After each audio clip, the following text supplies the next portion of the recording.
परम शांति। एक सुंदर सा आर्टिकल सुंदरकांड में एक प्रसंग अवश्य ही पढ़ने जैसा है। यहाँ पे लिखा हुआ है, मैं इसका हिंदी पढ़ लेता हूँ आपके लिए। मैं न होता तो क्या होता? Question mark. अशोक वाटिका में जिस समय रावण क्रोध में भयंकर तलवार लेकर सीता माँ को मारने के लिए दौड़ पड़ा, तब हनुमान जी को लगा कि इसकी तलवार छीनकर इसका सिर काट लेना चाहिए, किंतु अगले ही क्षण उन्होंने देखा मंदोदरी ने रावण का हाथ पकड़ लिया। यह देखकर वे गदगद हो गए। वे सोचने लगे, यदि मैं आगे बढ़ता तो मुझे भ्रम हो जाता कि यदि मैं न होता तो सीता जी को कौन बचाता। बहुधा हमको ऐसा ही भ्रम हो जाता है, मैं न होता तो क्या होता।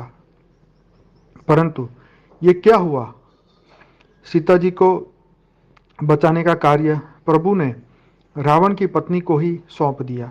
तब हनुमान जी समझ गए कि हे प्रभु, जिससे जो कार्य लेना चाहते हैं वह उसी से लेते हैं। आगे चलकर जब त्रिजटा ने कहा कि लंका में बंदर आया हुआ है और वह लंका जलाएगा, तो हनुमान जी बड़ी चिंता में पड़ गए कि प्रभु ने तो लंका जलाने के लिए कहा ही नहीं है, और त्रिजटा कह रही है कि उन्होंने स्वप्न में देखा कि एक वानर ने लंका जलाई है। अब उन्हें क्या करना चाहिए? जो प्रभु इच्छा। जब रावण के सैनिक तलवार लेकर हनुमान जी को मारने के लिए दौड़े, तो हनुमान जी ने अपने को बचाने के लिए तनिक भी चेष्टा नहीं की। और जब विभीषण आकर कहा कि दूत को मारना अनीति है, तो हनुमान जी समझ गए कि मुझे बचाने के लिए प्रभु ने यह उपाय कर दिया है।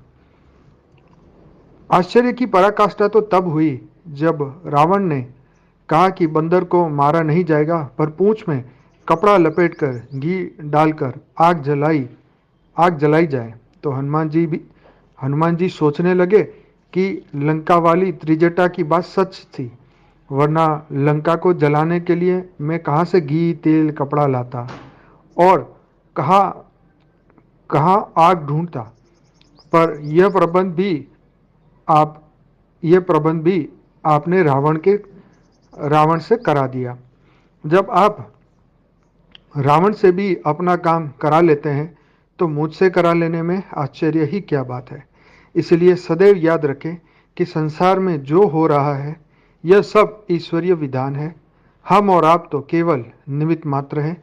इसलिए कभी भी ये भ्रम न पाले कि मैं न होता तो क्या होता।